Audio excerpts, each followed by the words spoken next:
สบายดีเด้อสบายดีพ่อแม่พี่น้องมื้อนี้ก็เส้นเก่าเส้นเคยเนาะตื่นแต่เช้าเอาลูกไปส่งโรงเรียนแล้วเรียบร้อยกลับมาก็จิมาล้างปีกไก่นี่ได้มาตั้งแต่เมื่อวานนี้2 กิโลเพราะว่าตั้งใจว่าจะกินมื้อนี้ล่ะพี่น้องเพราะว่าอย่างทั้งอาทิตย์เนาะค่อยมีมื้อวันหยุดหั้นน่ะก็คือมื้อนี้มื้อเดียวตอนเย็นของวันศุกร์ว่าเส้นซะก็เลยตั้งใจว่าถ้าหากว่าเป็นมื้อวันหยุดจังซี่น่ะแบบว่าก็มีเวลาค่อนข้างหลายว่าเส้นซะเนาะก็จิมาฮอดปีกไก่ ปีกไก่มื้อนี้ข้อยก็บ่ได้ใส่ปีกไก่ขาวเด้อพี่น้องเอาปีกไก่เหลืองๆมามันก็คือสิแซ่บเวลามันทอดออกมาแล้วก็มันคือสิเหลืองอ้อยห้อยเป็นตาแซ่บหั้นน่ะว่าซั่นซะแต่ก็บ่แน่บางเทื่อก็สินึ่งข้าวเหนียวนำหั้นบ่นึ่งข้าวเหนียวก็อาจสิทอดแบบว่ากินกับมันฝรั่งกับซอสมายองเนสหรือว่าอัน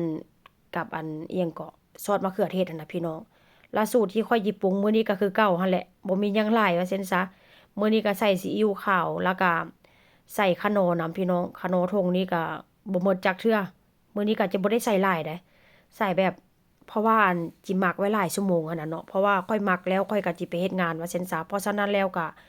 สิบ่ใส่ให้มันแบบว่ามันเข้มข้นหลายเพราะว่าหมักหลายชั่วโมงมันก็ค่อนข้างแบบที่แบบว่ามันเข้าเนื้อเนาะย้านมันเค็มว่าซั่นซะแล้วก็จิใส่นมนำได้สูตรข้อยนี้ส่วนหลายก็สิใส่นมแล้วก็สิใส่ไข่หน่วยหนึ่งมื้อนี้ก็ได้ธรรมดานี่ถ้าหากว่า อันหมักแบบไวๆเร่งด่วนหั่นนะข้อยก็จิบ่ใส่ได้ไข่หั่นน่ะเพราะว่าหยังเวลาเราทอดแล้วหั่นน่ะพี่น้องไข่หั่นน่ะเนาะมันก็จะติดแบบว่าจับเป็นก้อนในในเนื้อไก่หรือว่าในปีกไก่หั่นน่ะว่าซั่นซะแล้วก็สิใส่เกลือนำเล็กน้อย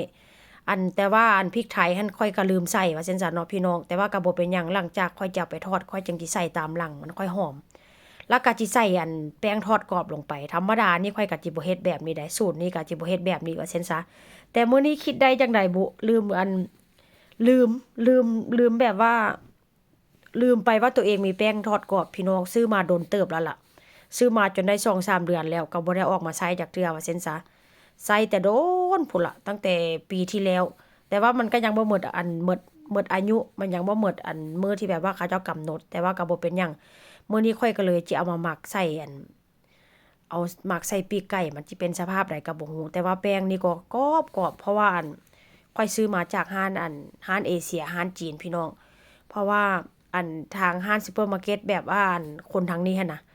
ข้อยไปซื้อแล้วข้อยบ่กล้าถามเขาเจ้าข้อยย้านเว้าผิดข้อยก็เลยบ่ถามเขาเจ้าว่าซั่นซะแต่ว่าซูเปอร์มาร์เก็ตทั่วไปมันก็มีขายหั่นแหละแต่ว่าก็บ่เป็นหยังพี่น้องข้อยก็เลยแบบว่าถาม ถามทางร้านเอเชียดีก่อนเพราะว่ามันจะเข้าใจมันจะแบบว่าเขาจะฮู้